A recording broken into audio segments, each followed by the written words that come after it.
My least favorite temple is the Shadow Temple. Yep, no waiting here, there's your answer. Isn't this video like the best test where the teacher gives you the answer before going through all the other bullshit? More people need to take this lead on this. Just give the answer so everyone knows it and they can just zone out for the bullshit. And speaking of which, here comes the bullshit. Ocarina of Time being the best game in the world is like how Harvey Weinstein is an absolute monster. It's just a plain fact.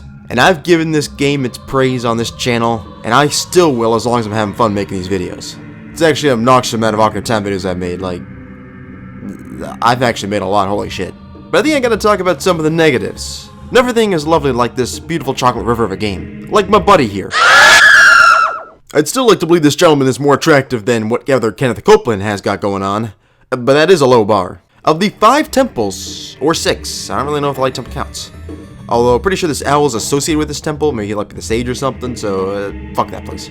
But still, my least favorite temple is the Shadow Temple. Maybe this is a controversial opinion, like plenty of people like the Shadow Temple. But those people are stupid, and I am not, so that wins the argument right there. Although I should probably just go into some details as why it's my least favorite. And before we get going too far, I like the Shadow Temple. In fact, some of the reasons I'll give will actually be a little more positive than negative. The thing is, the question is, what is my least favorite temple? It's like saying, what is your least favorite award? Winning $1 billion or winning $1 million? Like, I would dislike winning the $1 million, but it still would be fucking awesome. And that's the Shadow Temple's biggest problem, and I'm gonna routinely bring it up during this video. It just has some stiff competition, so it's time to explain why it loses to that competition. Yeah, if you played this game, you know the pain, and if you haven't, you now have learned the pain. These shrieks are mainly made by the Redeads and the Gibbidos, if I pronounce that right, whatever. They're dead enemies that come to hunt Link down, typically found in the bottom of the world and the graveyard, and the most common place to find them is the Shadow Temple. I'm not a big fan of these enemies, like I'm not a big fan of the Call of Duty. Both can eat a large amount of dog shit. Whether they shriek it, 1, scares me, and 2, freezes Link so these motherfuckers who are slower than idiots at the airport, which I really fucking hate those guys, they get a chance to come up to you and hump you. If they get close enough, they will hop onto your back and begin choking you out. And they can do a good amount of damage too. Sure, I get that enemies are supposed to be annoying, it's kind of their job in video games, but these fuckers are another level. And they happen to shelter mainly in the Shadow Temple. So thanks to these doofuses, the Shadow Temple becomes much more annoying, a large reason why I rank it... don't worry, I'll stop with these sounds now. I've talked a lot about the level layouts in these Zelda videos, and just videos in general. The Spirit Temple is my favorite, and the layout is a huge reason for it. The Shadow Temple is a different story. The layout is basically just a straight line to the boss's lair. Like, you deviate a little bit to get, like, the hover boots or get the boss key, but there really isn't enough clever backtracking at all in this dungeon. It's just how deep you can go in it. And I don't think this is an issue for most people. It kind of is for me. I like a little variety when I'm exploring. Every other temple pretty much has that, and this one just doesn't do it at the same level.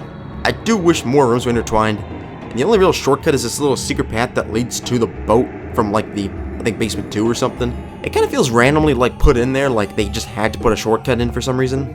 I don't know, this layout really doesn't do it for me. There are some people who like a gloomy vibe. They are people like Edgar Allan Poe, who wrote depressing stories and poems. I am not like that, as I like to make fart jokes and mediocre gaming videos. So the Shadow Temple vibe of being a place where the undead can roam around just isn't really something for me. The mysterious beat of the Forest Temple, the ancient feel of the Fire Temple, and of course just everything the Spirit Temple vibe, they do it much more for me. The Shadow Temple is a place that makes you just feel more gloomy. All the dim lit rooms, the blunt messages it gives you, the feeling that you are in a massive grave, it just adds that gloomy vibe. Sure, several people love the feeling, but it's just not really for me. And I will say this isn't as big of a knock as the other reasons. Like, the gloomy vibe isn't like a terrible vibe, and I still will play and enjoy spooky levels. But it goes back to the main point, that's all relative to the other temples, and this game is just so epic, something has to be last place for the temples. And I think that's the main problem with this vibe. I love how each dungeon in Zelda gives you another item. The Shadow Temple doesn't really have the strongest one though. The dungeon item is the hover boots, which you get by... Sorry about that, that sound just kind of sneaks in there when you got the Harvey Weinstein cosplayer known as Dead Hand. You do get this early on in the dungeon, which is kind of nice, and it allows you to hover over short distances. Which I guess is kind of neat.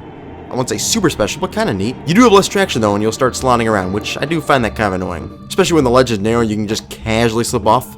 Yeah, that really sucks. And for the record, this item doesn't completely suck, it's just weird compared to the other options. Like, you talk about the fairy bow, the Megaton hammer, and the long shot, the hover boots are cool but just not on the same level as these items. And that's unfortunate, but the hover boots do not allow this temple to just take flight, like other options do.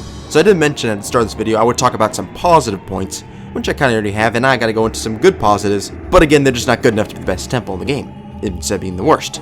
And when you get near the dungeon end, you ride along this boat that just kind of floats along this haunted river, or just a bunch of spirits, or I don't really know what that is. If you're just looking to hide some evidence though, I would recommend down there, as ain't nobody gonna go down there to look for it. On this boat ride, you fight some Stafflesses who crash the party, and then you end up having to bail off the boat when it sinks. And I do think this is a cool part of the dungeon, I really do. But I have to look at this part compared to other great gimmicks in the other dungeons, like hunting down the pose in the Force Temple, or manipulating the light in the Spirit Temple. The boat is cool, but I like the other things better. And this same theory really applies to the boss. Bongo Bongo is just Phantom in the dungeon that has hands and a face that looks like a flower. It's kind of weird. You gotta stun the hands and then it'll expose the eye in the flower, and then you gotta stun the eye and then whack the shit out with your sword. It's also invisible too, so you have to routinely bring out the lens of truth to see it. The concept is neat, and I like the fast pace of the fight. It's generally a good boss. But the bouncing up and down of the drum can get a little annoying. And when you think about some of the other bosses in these temples, it just doesn't hold up as well. So I really like the boat segment, and I really like the boss. But I just absolutely love this game, and really like isn't going to be enough. And yeah, as I'm finishing this video, I just want to say the Shadow Temple is my 5th favorite dungeon, which is a bigger thing to say than my least favorite dungeon. It is a great place to explore, and it beats many levels in video games. Like, it pretty much beats every level in Call of Duty, and like if you combine every single level in Call of Duty, the Shadow Temple is a million times better than them. The problem is its competition. The temples are just so good in this so good game, and one of them has to be the worst. And yes, I get, maybe a lot of people would expect the Water Temple to be picked here because it is the infamous, hard to figure out temple. But there are parts of it I really do enjoy, and those parts are what edges it out over the Shadow Temple. And I'm allowed to say I like the Water Temple a little more than the Shadow Temple, right? I'm allowed to do that, just like I'm allowed to eat ice cream for dinner. Which, on that note, this video is about wrapped up. It's dinner time. I'm gonna go get some ice cream. Thinking Rocky Road tonight. See y'all.